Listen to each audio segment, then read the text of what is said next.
Hola a todos, buenas tardes. Y personalmente es para mí un gran honor estar aquí presentando esta mesa. Bienvenidos a la mesa de Historia Presente desde los testimonios y la oralidad.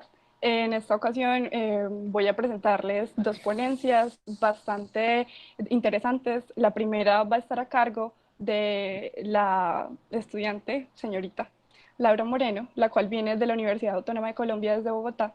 Ella estará haciendo su intervención de su investigación sobre un proceso en la Candelaria, la religión y las permanencias.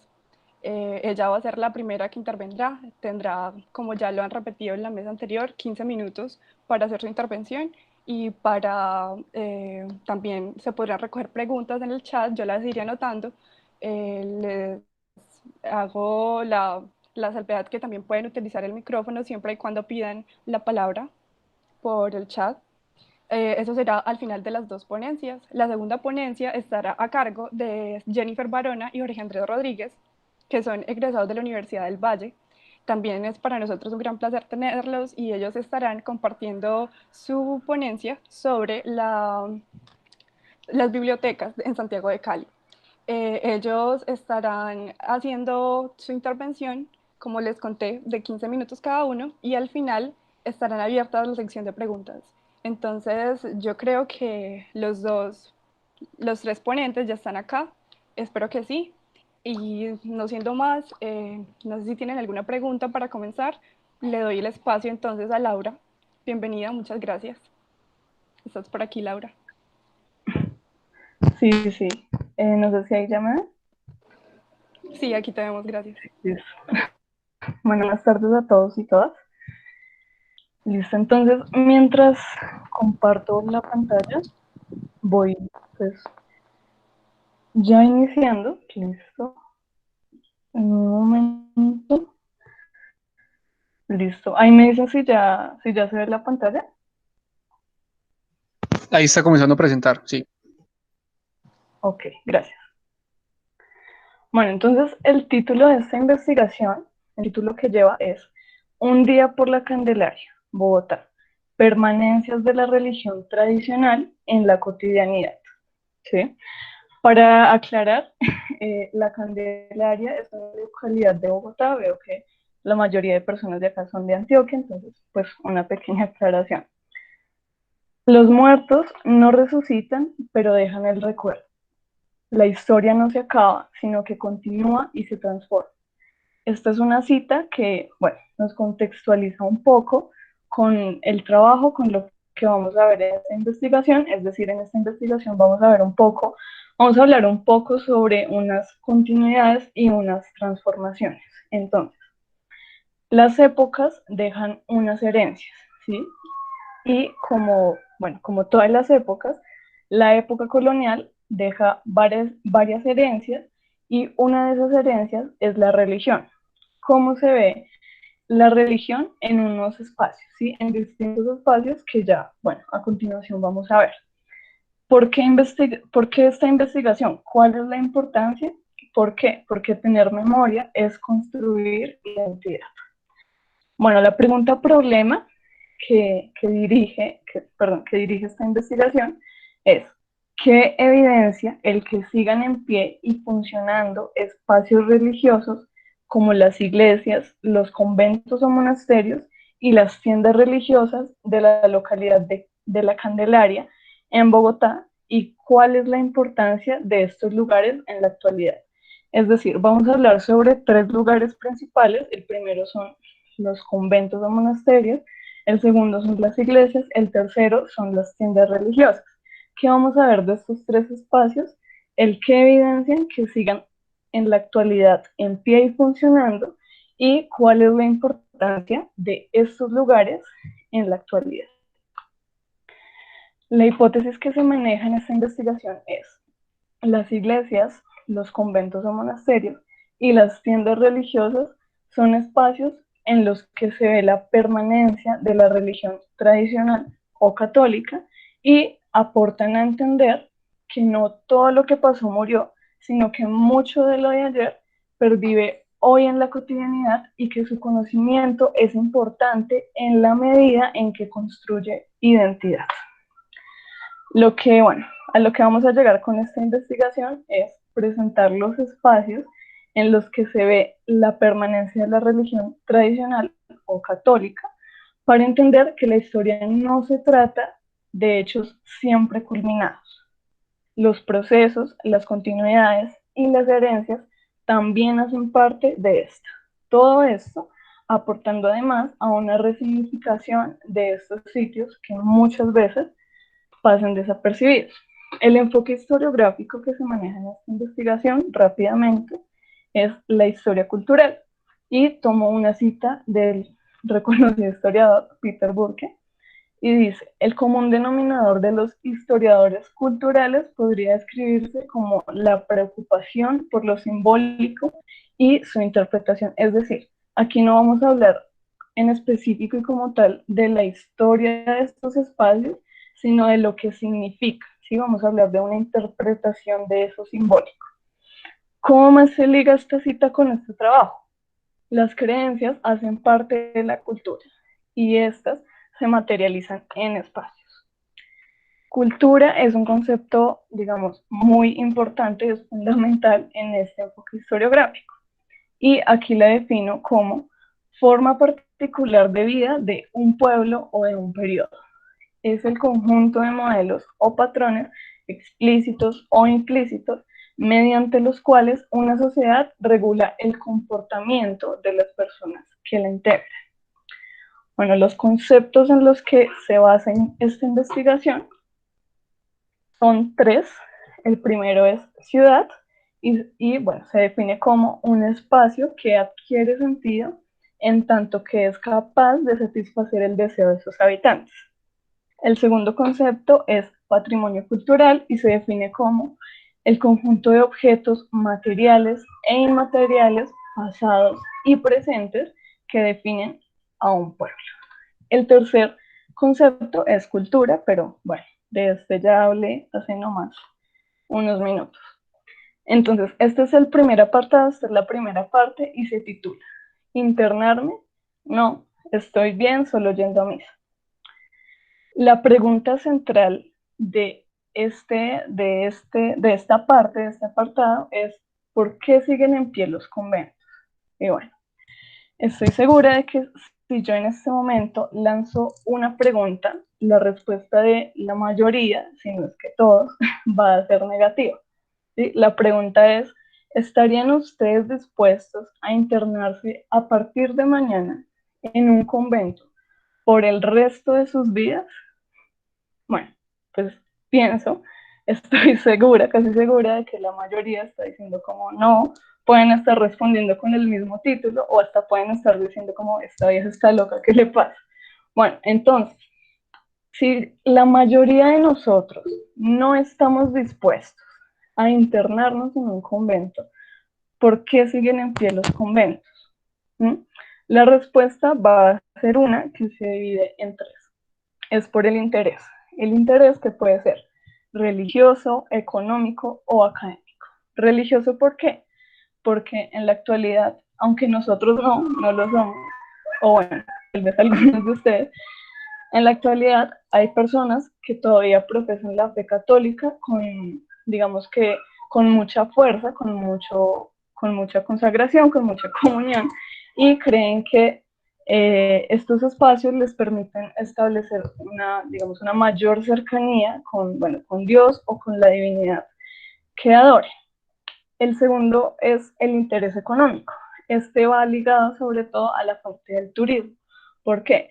Hay personas que les interesan, mucho estos sitios y viajan de un lugar a otro solo para conocer estos sitios. Esto que genera turismo, y el turismo que genera entradas económicas, ganancias.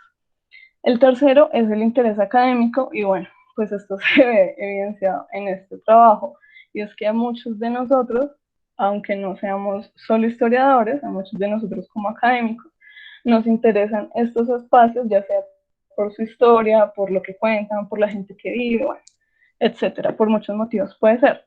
Y bueno, una aclaración es que los conventos son espacios de reunión para establecer una cercanía con la divinidad. Entonces, empezamos con este sitio, que es el monasterio La Concepción. Bueno, se inauguró en el siglo XVI, para ser exactos, en 1583. Su estilo arquitectónico es el colonial y queda básicamente a 1,5 cuadras bajando de la Plaza de Bolívar. Este es el interior del Museo Santa Clara, ¿sí? ¿Por qué lo pongo? Porque antes de ser museo, ¿sí? En su origen, fue un convento, ¿sí? Un convento de la Orden de Santa Clara, la rama femenina de la Orden franciscana, ¿sí? Y este espacio, aunque actualmente funciona principalmente como un museo, como un espacio cultural, hay personas que aún lo siguen visitando con otro fin, con un fin religioso, con un fin, pues, como de comunión. El tercer apartado, perdón, el segundo, es uno que nos va a hablar sobre el segundo grupo de lugares, que son las iglesias, y se titula así, es que, ¿quién no ha entrado a una iglesia? Y esa es la pregunta que les hago. ¿Quién no ha entrado a una iglesia? Ya sea por el matrimonio del tío, por el bautizo de la sobrina, bueno, por curiosidad, por X o Y motivo, yo creo que la mayoría, si no es que todos, hemos entrado en algún momento de nuestras vidas a una iglesia católica. En la colonia, las iglesias eran importantes por el orden que daban a la ciudad y por lo que significaban para las personas. Hoy hablan de la conservación de una tradición, pero también de intereses, nuevamente, económicos, académicos y religiosos. Los intereses económicos esta vez se vinculan más directamente con la institución como tal, pues ya sabrán, como en la recolección de ofrendas, en la donación y demás cosas. Los intereses académicos, nuevamente porque a muchos de nosotros nos interesa la historia religiosa, la historia de la Iglesia Católica. Y bueno, los otros son los intereses religiosos y es obvio que estos espacios, ¿sí? Las iglesias, digamos, la función principal de estos espacios es ser pues un sitio religioso, ¿sí? Un espacio para que los creyentes vayan, bueno, a reunirse con Dios. Nos encontramos aquí con tal vez la iglesia más representativa de Colombia, que es la Catedral Primada de Colombia, que da en la Plaza de Bolívar. Esta construcción que ustedes ven es del siglo XIX, lo que no quiere decir que antes no haya habido, digamos, un espacio religioso de este tipo en este lugar. Desde la llegada de los españoles siempre hubo aquí ubicada una iglesia, y digamos que por diferentes razones, por diferentes inconvenientes, esta iglesia se tuvo que demoler, se tuvo que restaurar, y bueno, esta construcción que ustedes ven en pantalla es del siglo XIX. Su estilo arquitectónico es el neoclásico y contiene varias obras de importantes artistas como Epifanio Garay, Ricardo Acevedo Bernal y Juan de Cabrera. Esta es la capilla del Sagrario, es del siglo XVIII, su estilo arquitectónico es barroco, y algo que llama mucho la atención de este lugar es que contiene 36 obras que se atribuyen a Gregorio Vázquez de Arce y Ceballos. Este es el interior de la iglesia La Concepción. Como se dieron cuenta, ya les hablé del monasterio, ¿sí? Esta es la parte ya como tal de la iglesia, ¿sí? Es del siglo XVI, su estilo arquitectónico es el colonial, y bueno, algunos elementos que se resaltan de aquí son el presbiterio, el coro y el sotocoro, y sobre todo su riqueza en orfebrería. El tercer apartado, ahora sí, es comprando para estar más cerca a Dios. Este apartado nos va a hablar del tercer grupo de lugares, que son las tiendas religiosas. ¿Por qué? Las tiendas religiosas tienen su origen en la época colonial, porque existían unos talleres, ¿sí? Donde, digamos, en esta dinámica de los talleres se señalan tres personajes importantes. primero los artesanos, pues que son los que elaboran los objetos o las obras, ¿sí? El segundo son los aprendices, que están pues ahí como de la mano de ellos, aprendiendo y bueno, haciendo otro tipo de tareas. El tercer personaje son los mecenas. ¿Qué son los mecenas? Eran los que mandaban a los que encargaban estas obras y los que las mandaban a hacer y bueno, las pagaban. Entonces, digamos, esta dinámica ha cambiado mucho, ¿sí? A través del tiempo y, pero digamos, en la actualidad, aunque ha cambiado, su esencia sigue siendo la misma, ¿sí? En la actualidad están las tiendas religiosas, donde, bueno, hay dos personajes principales. El primero, pues, son los tenderos, ¿sí? Que son los que atienden, los que venden estos artículos. Y el segundo, pues, son los compradores. ¿Por qué los compradores recurren a estos sitios? Porque comprando este tipo de objetos sienten que pueden estar más cerca de Dios. Es decir, no necesitan ir hasta una iglesia X a adorar a un santo en particular, sino que pueden fácilmente comprar una pintura de ese santo y la pueden tener en su casa, ¿sí? Entonces, si tú necesitas velas, libros, imágenes u otro artículo religioso, allá los puedes conseguir, ¿sí? Es como una facilidad que se da. Ahora, ¿por qué los vendedores siguen en esta práctica? Hay unos que lo hacen por la salvación de las almas, ¿sí? Porque hay personas que todavía lo hacen, pues digamos que por fe, para ayudar a que las personas por medio de esto, digamos que puedan encontrar la salvación o se puedan acercar más a Dios. La segunda razón es para el sustento diario. Es claro que nosotros no, digamos, no nos alimentamos de agua y aire, entonces nosotros necesitamos un sustento diario, ¿sí? Entonces esas personas pues también necesitan un sustento diario y bueno, esta es como otra de las razones por las que siguen en pie estos espacios. Y bueno, aquí vemos algunos de estos lugares. Estas son algunas de las tiendas religiosas que se encuentran sobre la carrera sexta. Digamos, acá tenemos el relicario, el Concilio Vaticano, aquí tenemos la Fundación Librería del Seminario y el Almacén Venecia. Entonces, para concluir, digo que los conventos o monasterios, las iglesias y las tiendas religiosas son espacios que hoy evidencian la permanencia de la religión tradicional o católica y que a su vez esta es una herencia colonial. No está de más decir que esta investigación se centró en lo visual y bueno, hay algo por decir, es que el punto de vista de las personas varía de acuerdo a sus experiencias, creencias y conocimientos. ¿Por qué esto? Porque esta investigación tuvo mucha base en las fuentes orales, en varias entrevistas que se hicieron a personas que pasaban por estos lugares y bueno, de acuerdo a sus respuestas es que se sacó esta conclusión. Y bueno, si bien aquí se defendió la evidencia de la permanencia de la religión, podría también resaltarse el interés económico y el cultural. Y bueno, aquí hay algunas de las referencias, fuentes primarias, tanto orales como visuales, y aquí las fuentes secundarias. Bueno, muchas gracias por la atención de todos. Muchas gracias, Laura, por tu presentación. A continuación tenemos la presentación de Jennifer y Jorge, los cuales vienen de la Universidad del Valle. Les recuerdo las preguntas, todas las inquietudes, sugerencias también. Y de la palabra, por favor. Primero, piden la palabra por el chat. Entonces, Jorge y Jennifer, muchas gracias. Y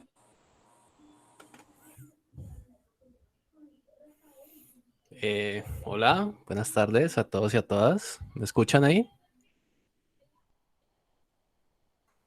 Sí, sí, Jorge, se te escucha Jorge. bien. Vale, perfecto. Entonces, mi compañera, ¿ya?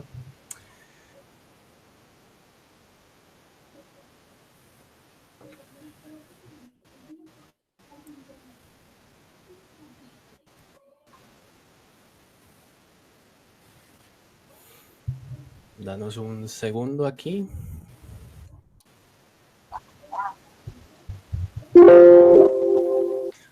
Ok, listo, empezamos entonces. Pues nada, a continuación les vamos a compartir la pantalla para empezar esta presentación.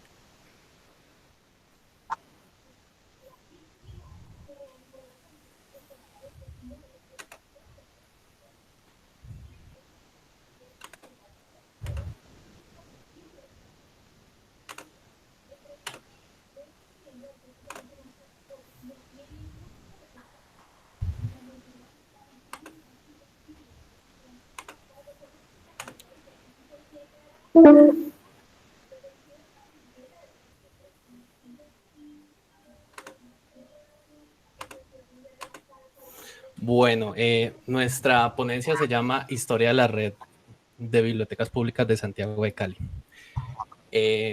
Entonces, para aclarar antes de iniciar la ponencia, pues para dejar un poco en claro como nuestra metodología, nosotros nos basamos, digamos, en dos momentos. Queríamos retratar a nuestra experiencia en dos momentos.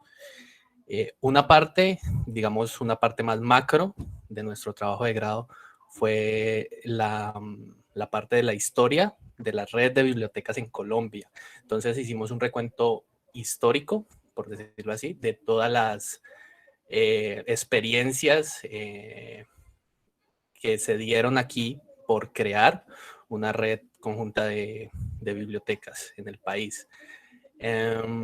Para esto, pues, digamos, nos basamos en autores, en fuentes de archivo y, digamos, en tesis o en libros que ya hubiesen escrito sobre este tema, porque es un tema, digamos, documentado, a pesar de que no es, digamos, tan amplio, sí es un tema documentado. Para la segunda mitad de nuestro trabajo, lo que queríamos enfocarnos era en la historia, como tal, en la historia local de la red de bibliotecas de Santiago de Cali, para lo cual, pues, encontramos que realmente no había en acervo documental, como tal, no habían trabajos. Hubieron como trabajos sobre la Biblioteca Centenario, sobre eso sí había más trabajos, pero sobre lo que nosotros queríamos enfocarnos, que era la red de bibliotecas públicas, no existía. Aparte de que no existía, mucha de esta historia tampoco existía en el papel, es decir, no estaba como documentada en archivos. Muchas de estas bibliotecas no cuentan con archivos, y las que cuentan con archivos están como, digamos, desorganizados. Así que nos encontramos como con un reto en la parte investigativa de, bueno, ¿cómo vamos a abordar esto si realmente digamos, no hay un sitio donde podamos sacar la información, si no hay un archivo en físico? Entonces, ¿cómo podemos hacerlo? Nuestra respuesta a esto fue acudir a una práctica de la historia, o una disciplina, que es la historia oral, y bajo este concepto, y bajo esta práctica, perdón, nos encargamos nosotros de recoger la memoria de las personas que conformaron esta red de bibliotecas, que afortunadamente, pues todos todavía cuentan con vida. Y a través de entrevistas pudimos recoger o formar un relato coherente, una línea de tiempo coherente de cómo se formó, bajo qué condiciones se formaron y por qué, digamos, a qué responde la creación de esta red de bibliotecas de Santiago de Cali.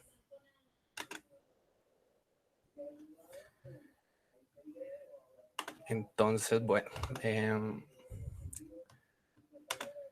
digamos aquí, pues como les comentaba, esta primera parte de qué es una biblioteca y qué es una red de bibliotecas.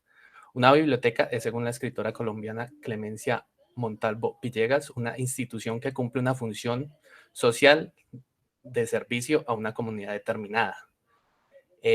También se articula una red bibliotecaria definida por el sociólogo venezolano Álvaro Agudo como un conjunto de unidades de servicios interrelacionadas para compartir políticas, normas, procedimientos y servicios técnicos para cooperar con la prestación de servicios al público.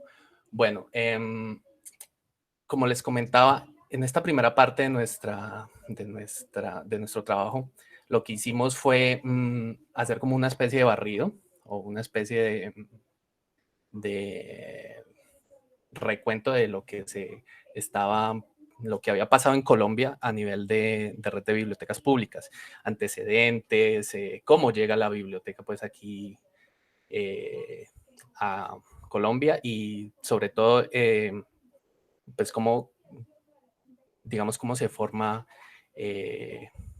un esfuerzo como de unir a estas bibliotecas que estaban dispersas, ¿verdad? Lo que encontramos es que en la década del 30, bajo el impulso de López Pumarejo, en la llamada República Liberal, lo que sucede es que hay un impulso hacia digamos, reformas educativas. Y la gran reforma educativa es la de la cultura aldeana. Lo que hace la cultura aldeana es llevar a distintas partes periféricas de Colombia algo que se va a llamar las bibliotecas aldeanas, que eran pues esfuerzos por llevar un modelo de educación a estas diferentes partes del país. Esto pasa en la década del 30. Estuvo a cargo de Daniel Samper, que era el director de la Biblioteca Nacional. De hecho, fue la Biblioteca Nacional la que dirige todo este esfuerzo. Pero es un esfuerzo que queda, digamos, en esa parte. Nunca se le da continuidad. Los gobiernos posteriores no le dan continuidad y queda hasta ahí. Sería ya hasta la década del 50, cuando se retoman, digamos, esfuerzos por la inversión en bibliotecas públicas. Aquí tenemos un ejemplo, que es la Biblioteca Pública Piloto de Medellín. Existieron también en Medellín otros referentes, como el Instituto de Bibliotecología. Ese también es un referente, digamos, para toda la historia de la Biblioteca Nacional. Y luego ya se dan, digamos, el Banco de la República abre distintos centros digamos, de lectura, pues son centros como, sí, que son museos, pero que también cumplen el papel de biblioteca. Estos los abren en diferentes sectores del país y también es un esfuerzo pues por crear una red conjunta, lo que también hacen las diferentes corporaciones, las diferentes cajas de compensación en Barranquilla, en Cali, en Bogotá también. Y no sería sino hasta la década del 90 que bajo la Constitución del 91 se da un impulso ya gubernamental. Es hasta la década del 90 que se da un impulso gubernamental porque se cree una red conjunta de bibliotecas a lo largo del país, que ahí es ya cuando nacen pues estos esfuerzos de la red de Biblioteca Nacional del país.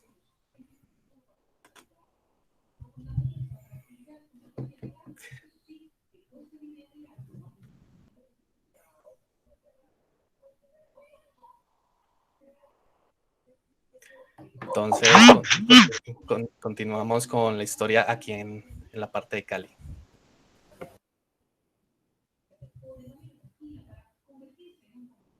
Jennifer, tienes el micrófono silenciado.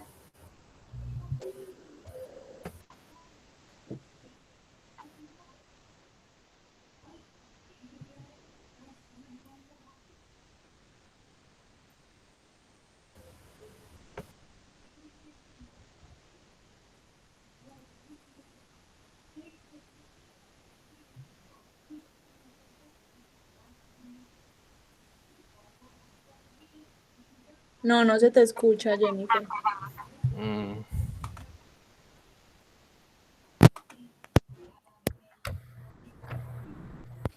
Ahora sí, ahora sí. Sí, Jennifer, ahora sí. perfecto. Entonces, Jorge, por favor, coloca la diapositiva. Dame un segundo. Listo. Bueno, de acuerdo a lo que explicó mi compañero Jorge, primero, antes de hablar sobre la historia de la red de bibliotecas públicas en Santiago de Cali, debemos tocar la historia de las bibliotecas en Cali. Cuando pensamos en esto, debemos remontarnos a un primer antecedente que se ubica a finales del siglo XIX, cuando un grupo intelectual conocido aquí en Cali como el Instituto Literario de Cali eh, empezó en su periódico a expandir la idea de la necesidad de crear una biblioteca en la ciudad.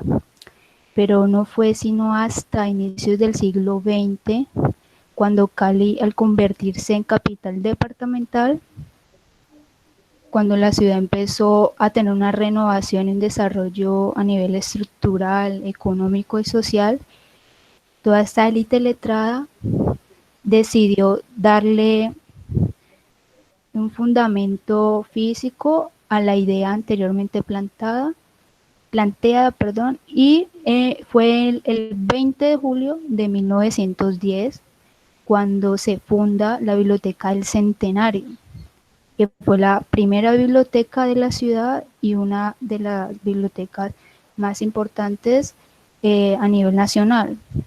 Un poco de la historia de esta biblioteca fue que su escritura pública es la número 410, reposa en el Archivo Histórico de la ciudad, en la Notaría Primera del circuito. Su primer director fue Blas Escarpeta, que era un reconocido director de un diario que se llamaba Correo del Valle. La biblioteca creció paulatinamente y se convirtió en un hito representativo de la cultura caleña. Tuvo su esplendor entre los años 1935 a 1964, bajo la coordinación del padre Alfonso Sabatsky. La biblioteca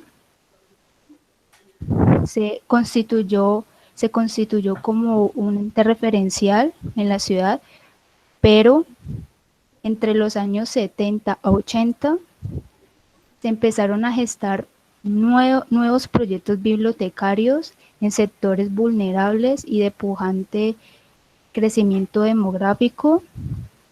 Estos proyectos bibliotecarios se conocieron como bibliotecas populares.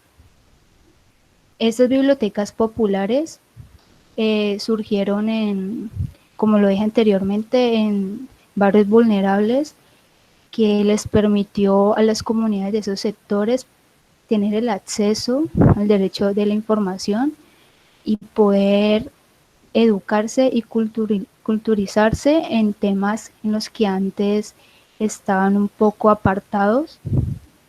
Muchos de esos proyectos populares estuvieron también impulsados por ideas de sacerdotes que pertenecían a la teología de la liberación, y también estaban siendo fomentados por las ideas de la educación popular. Podemos identificar unas 6 bibliotecas populares para ese periodo de tiempo, que todas ellas se encuentran referenciadas en documentos que reposan en el Fondo Alcaldía del Archivo Histórico de Cali. El esfuerzo que se dio para poder constituir una primeriza red se dio en 1981, cuando se creó la Red Metropolitana de Bibliotecas Públicas de Cali. Esta red tenía como objetivo rescatar a todas esas bibliotecas populares de quizás el abandono a la que a las que habían sido expuestas por parte del municipio, ya que muchas de ellas, con el pasar del tiempo, fueron perdiendo su valor físico debido a la falta de presupuesto municipal. Entonces esta red buscaba rescatarlas para además impulsar la cultura caleña. Lastimosamente no se logró el objetivo debido a que no tuvo el impacto que se esperaba y esta red primeriza no tuvo una acogida más dentro de las comunidades. Entonces las consecuencias fueron que muchas, exactamente de esas 6, 4 ya no existen actualmente. 2 de ellas, por ejemplo, la biblioteca José Martí y Antonio José Escobar. La primera que se fundó en 1983 y la otra en 1982. Esas aún se conservan, aunque han tenido cambios muy evidentes debido al proceso de la red como programa cuando se intervinieron en sus bienes muebles.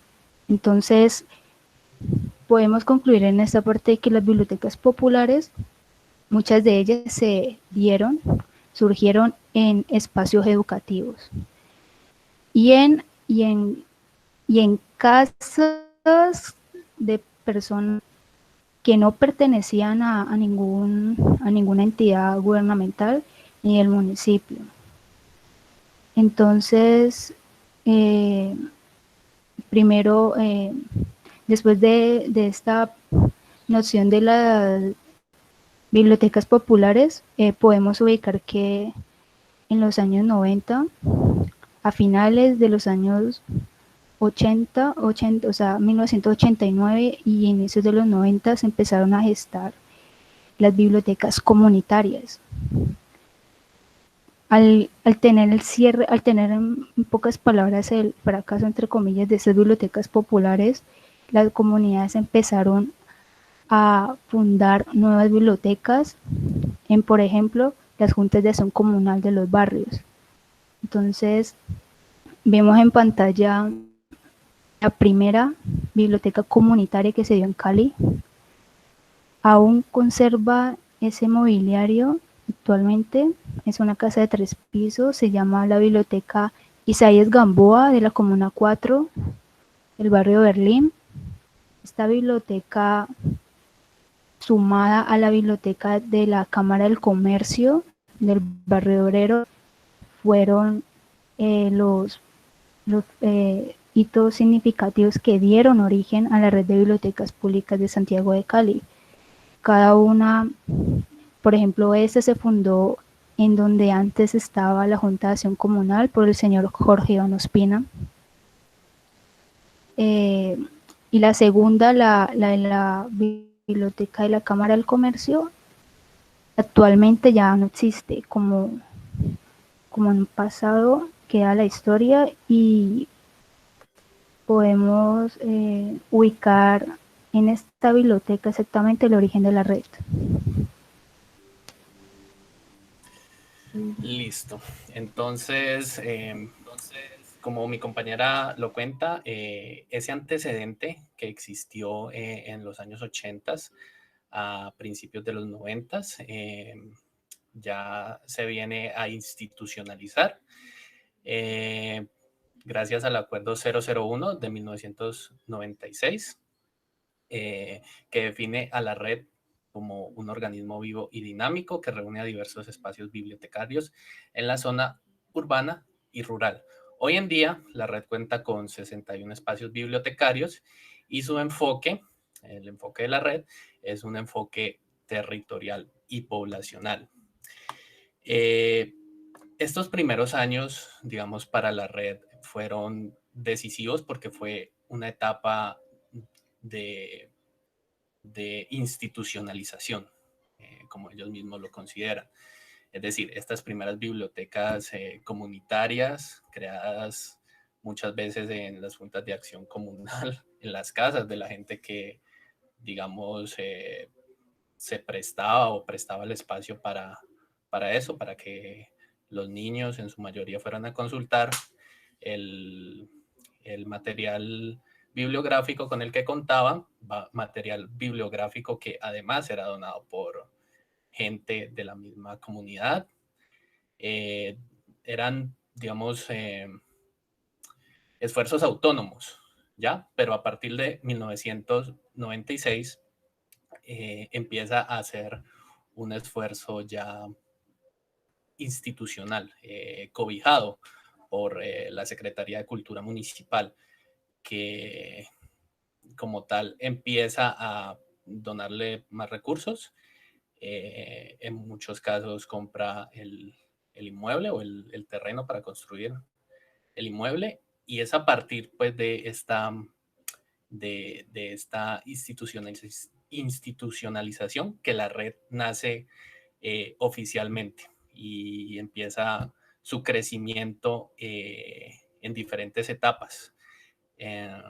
Esta primera etapa, que llega hasta el año 2015, y la segunda etapa, que ya es una etapa de consolidación, y hoy en día, la etapa que empieza en el 2012, que ya es una etapa, digamos, de nuevas alianzas o de afianzar las alianzas que se tenía, ya contando con otros actores, con el patrocinio de sectores privados y el patrocinio de fundaciones extranjeras o internacionales.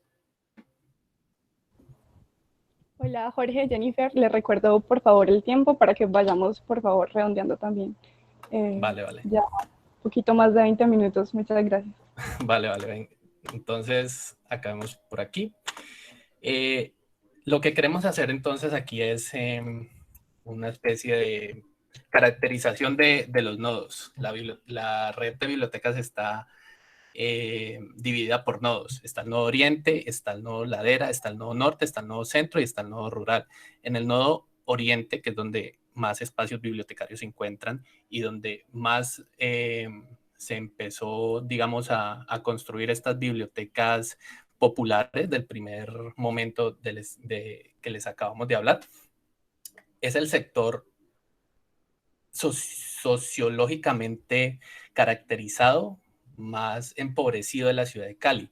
¿Por qué? Porque este es un sector donde han existido históricamente muchos asentamientos de gente del Pacífico sobre todo, de gente de Nariño también, del sector pacífico de nariñense. Entonces este sector oriente se ha caracterizado por unas dinámicas bastante fuertes. Entonces no es casualidad de que los espacios bibliotecarios populares fueran tantos, y lo que nos dimos cuenta en esta investigación que llegamos a hacer es que son sectores en los cuales la red crece por la misma necesidad de la comunidad, porque necesitan, digamos, espacios o sectores. El sector rural es igual. La gente en los sectores rurales de Cali, que son como las periferias, también se han apropiado mucho de estos espacios. Contrastando, pero no menos importante, la ladera al norte y el centro, que son, digamos, sectores más clase media, por decirlo así, aunque la ladera también es un sector bastante popular y bastante importante, pero allá la red, digamos, que está todavía afianzándose o empezando. Aquí vemos la división y pues el impacto de las bibliotecas en la comunidad. Queríamos nombrar tres experiencias, de hecho, pero pues entonces para un poco para ir terminando aquí, les mostramos, esta es la biblioteca Daniel Guilar, que ganó premio por ser la biblioteca ecológica en el 2019, si no estoy mal. Y esta es la biblioteca del deporte. Entonces, no sé si mi compañera quiera agregar un poco más. Muchas gracias por su atención. Y listo.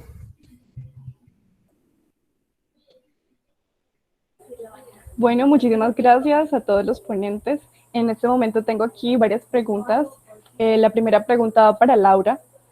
Dice, me gustaría que nos contaras un poco sobre la forma de intervenir las fuentes que mencionaste y cómo mantener el enfoque histórico en este tipo de investigación. Entonces, Laura, si la puedes responder. Muchas gracias.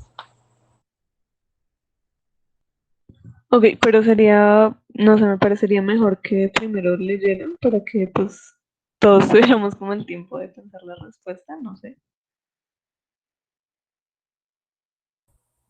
Disculpa, ¿me repites lo que acabas de decir?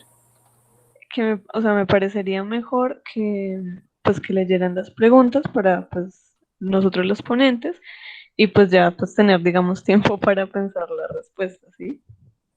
Ah, claro, entonces también tengo otra pregunta que es para Jorge y Jennifer y dice, ¿por qué consideran pertinente hacer un rastreo exhaustivo de este tipo de instituciones, en este caso las bibliotecas? Esas son las dos preguntas que tengo hasta ahora. Les recuerdo que si hay más las pueden dejar en el chat y bueno, esas son. Muchas gracias.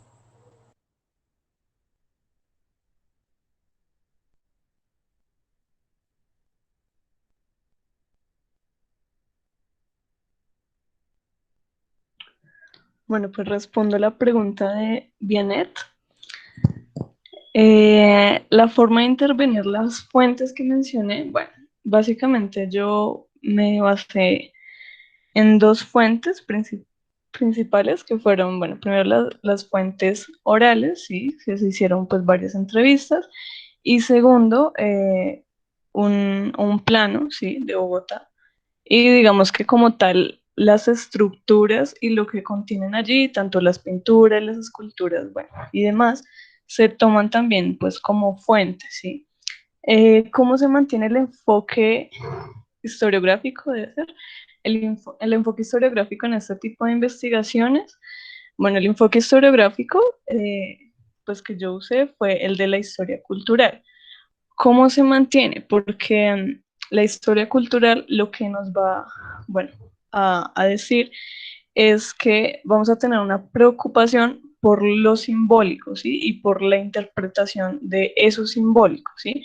Entonces, la historia de estos lugares no se va a basar solo, digamos, no me fui por el camino de la historia urbana para estudiar, digamos, la historia o la arquitectura de estos lugares como tal, sino que me fui más por lo que significa, o sea, por buscar el significado de que sigan en pie estos, digamos, estos lugares, ¿sí? Bueno, creo que eso sería. No sé si te quedó claro. Listo, muchas gracias Laura. Y la otra pregunta para Jennifer y Jorge, creo que la tienen en el chat y se la repito, dice, ¿por qué consideran pertinente hacer un rastreo exhaustivo de este tipo de instituciones? Bueno, en primera medida, digamos que este trabajo o el interés por, por hacer el rastreo nace de un interés consensuado en ver, digamos, el impacto que tiene la biblioteca en la población. Encontramos pues que digamos, nuestras comunidades, tanto yo que vivo en el Nodo Oriente o en el sector Oriente, como Jennifer que vive en la ladera, se han visto grandemente afectados pues, de forma positiva por estas bibliotecas, ¿cierto? Y por la experiencia de la red de bibliotecas en estos sectores.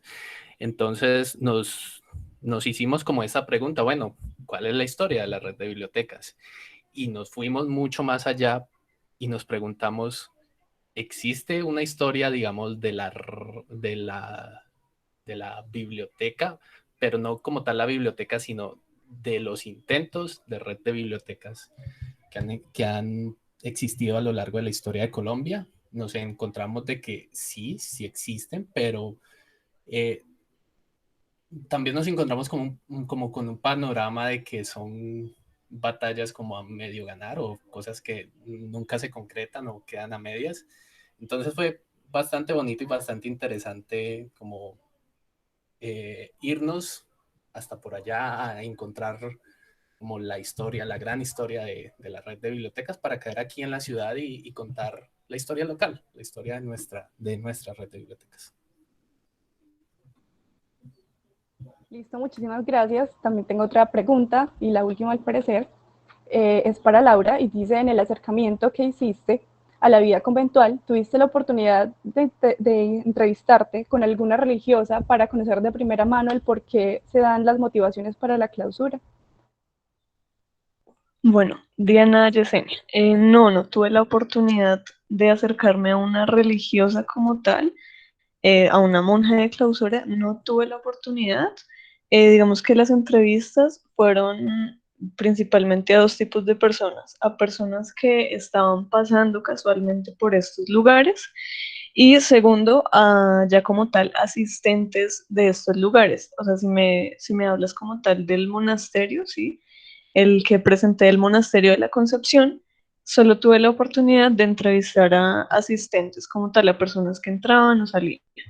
Pero ya como a una monja de clausura, no, porque pues estas personas no, pues como es una clausura, no las dejan pues tener contacto con, digamos que con el mundo exterior. Entonces, no tuve esa oportunidad.